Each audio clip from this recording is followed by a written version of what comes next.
अस्सलाम वालेकुम फ्रेंड्स।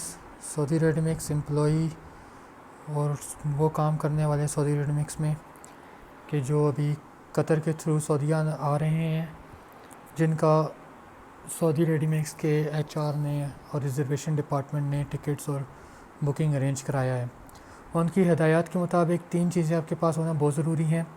2 चीज़ें सऊदीया के में इंटर होने के लिए ज़रूरी हैं। एक चीज़ जो है वो कतर में इंटर होने के लिए ज़रूरी है। तवक्कलना और मुकीम सऊदीया के लिए है, कतर के लिए एतराज़ है। तो आपको एतराज़ ऐप नहीं, आपको जो लिंक दिया हुआ है उस लिंक के थ्रू आपने लॉगिन करना है। और कैसे लॉगिन करना है मैं आपको ही बताता हूँ। अब जैसे ये एतराज़ ऐप आप खोलते हैं, लिंक खोलते हैं तो इस तरह आता है। तो आपने सबसे पहले इंग्लिश में दबाना है ताकि इंग्लिश में आ जाए, ठीक है। इंग्लिश में दबाने के बाद आप, अगर आपने अपना लॉगिन नहीं बनाया हुआ, सबसे पहले इसमें लॉगिन बनाना होता है। तो आप न्यू यूज़र लॉगिन में जाएंगे। न्यू यूज़र लॉगिन का जो रूल है, वो रूल रेगुलेशन वो ये है कि आपने अपना नाम, ईमेल वगैरह डालना पड़ता है आपको, ठीक है। तो नाम ईमेल डालने के बाद आपका लॉगिन बन जाता है और आपकी ईमेल के ऊपर लिंक आता है जिसको आपने ओके करना होता है। फिर आप दोबारा इस ईमेल पे जाएंगे और अपना यूज़र लॉगिन डाल के आप इस तरह इसको लॉगिन करेंगे। तो जब ऐसे लॉगिन करेंगे आपके पास ये स्क्रीन आ जाएगी। अब आप पहली बार जा रहे हैं तो आप इसको न्यू एप्लीकेशन पे जाएंगे। जब आप न्यू एप्लीकेशन पे जाना है तो आपके पास इस तरह पेज खुल जाएगा जिसके अंदर आपने बाय एयर डालना है, यानी आप जहाज़ के थ्रू जा रहे हैं। बाय एयर पे अपना कंट्री ऑफ डिपार्चर, मतलब किस मुल्क से आप आ रहे हैं। आप पाकिस्तान से आ रहे हैं, पाकिस्तानी हैं, इंडियन है, इंडियन से जाएंगे। अराइवल डेट मतलब जिस डेट को आपने पहुँचना है, जैसे मैंने कल पहुँचना है, ठीक है। तो 9/4/4 ये लिखा होता है, ये लिखने कि आपने सेफ़ एंड कंटिन्यू करना है। फिर नंबर 2 के अंदर आप विज़िटर हैं, क्योंकि आप कतरी तो है नहीं ना, आप कतर के का कामा होल्डर हैं, तो आप विज़िटर पे जाएंगे। तो विज़िटर पे जाके आपने सारी इन्फॉर्मेशन फिल करनी है।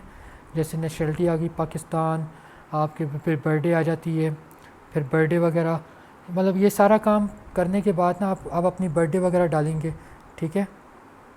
अपना फुल नेम इन अरेबिक लिखा हुआ है, आप यहाँ पे अंग्रेज़ी में ही नाम डालेंगे।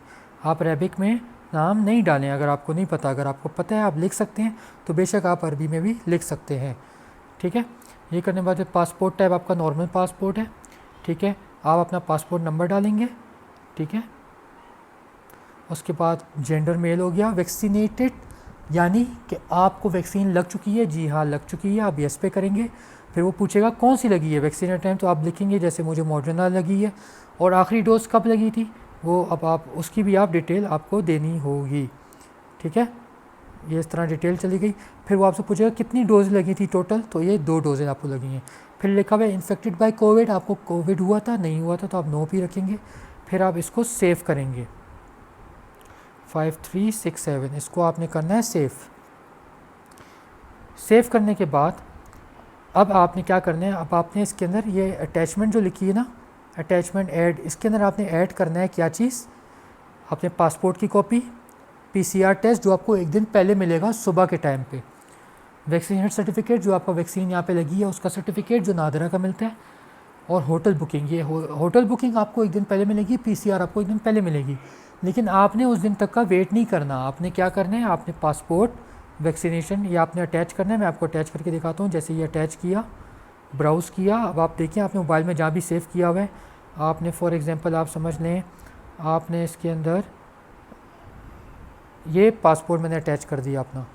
फिर आप यहाँ पे लिखेंगे भाई ये पासपोर्ट है मेरा, ये पासपोर्ट,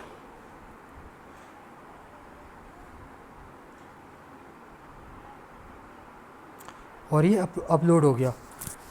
जैसे ही अपलोड हो जाएगा, ठीक है, ये जैसे ही अपलोड होएगा तो आप देख सकते हैं कि आपके पास यहाँ पे भी पासपोर्ट लिखा आ रहा है और आपका पासपोर्ट अपलोड हो चुका है। इस तरह करके आपने पासपोर्ट, अपना वैक्सीनेशन सर्टिफिकेट, ये 2, अगर आपके पास ये 2 चीज़ें हैं, आप ये 2 करके अपनी एप्लीकेशन भेजें। क्यों भेजें, वो आपकी एप्लीकेशन रिटर्न करेंगे लिख के कि रिटर्न फॉर एक्शन। जब रिटर्न फॉर एक्शन आ जाएगा ना, फिर जब एक दिन पहले आपके पास पीसीआर टेस्ट की रिपोर्ट आ जाएगी और आपके पास बुकिंग टिकट आ जाएगी, फिर आप वो भेजेंगे, बुकिंग टिकट जो 10 दिन वाली है, क्वारंटीन वाली। फिर आप उसी एक्शन जो रिटर्न ऑफ एक्शन पे आएगा, आप उसी पे एडिट करके भेजेंगे इनको। तो उससे क्या होगा कि आपकी एप्लीकेशन ऑलरेडी उनके पास मौजूद होगी। अब आप कंप्लीट करके भेजेंगे तो 1 घंटे के अंदर आपको अप्रूवल आ जाएगा, जैसे मेरा अप्रूवल आया था। लेकिन ये वर्किंग आवर के अंदर होना चाहिए। फिर मैं इसको कंटिन्यू करूँगा सब जमा करके, उसके बाद इसको क्लिक करके सबमिट फॉर अप्रूवल करना है, ठीक है, सबमिट फॉर अप्रूवल। तो ये आपकी अप्रूवल के लिए सबमिट हो जाएगा। अब मैं इसलिए नहीं करूँगा क्योंकि ये सारा काम मैं कर चुका हूँ। मैं आपको दिखाता हूँ।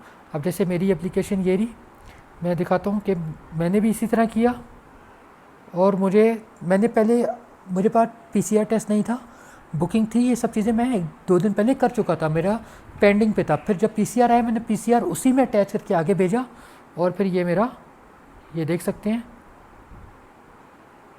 यहाँ पे ड्राफ्ट आ रहा है क्योंकि मुझे अप्रूवल ऑलरेडी आ चुका है, ठीक है। मैं आपको दिखाता हूँ, मेरा अप्रूवल ऑलरेडी मेरे पास आ चुका है और वो आपको इस तरह करके ईमेल भेजते हैं, जैसे जीमेल, और ये एतराज़ वालों का ईमेल है और ये इस तरह करके आपके पास अप्रूवल आ जाता है। ये आपको उसी ईमेल में भेजना, request status approved Turab Ali Mahmood, ये मेरा पासपोर्ट नंबर पाकिस्तान और ये वैलिड 26 से 28 तक में।